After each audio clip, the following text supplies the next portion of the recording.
Burma says it's preparing to release political prisoners and will allow them to take part in elections next year. The announcement has been given a cautious welcome by the UN Secretary-General Ban Ki-moon. But it's not clear how many people will be freed or whether democracy leader Aung San Suu Kyi will be one of them. When Ban Ki-moon visited Burma last week, he met the country's military leader to press for the release of all political prisoners.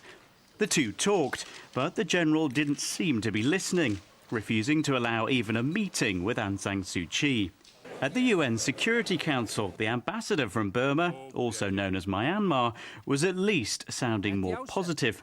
Myanmar government intends to implement all appropriate recommendations that Secretary General had proposed.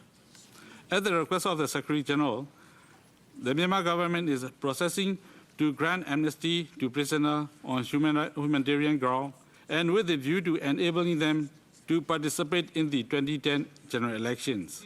But a promise to implement appropriate recommendations could mean anything.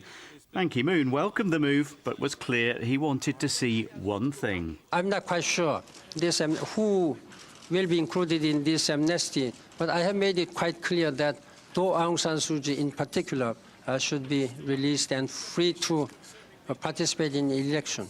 She's still on trial, and human rights campaigners think release is highly unlikely. Accused of breaking the terms of her house arrest, she's facing another 5 years in detention. And past pledges to release political prisoners have not been properly fulfilled. The Burmese military government has released prisoners who are mostly criminals who committed the crimes. And it's a mixed bag. It's a very small minority, very small numbers of political prisoners are included in the list. Burma's leaders may be saying the right words, but it's their actions that will speak much louder. Keith Breen, World News Australia.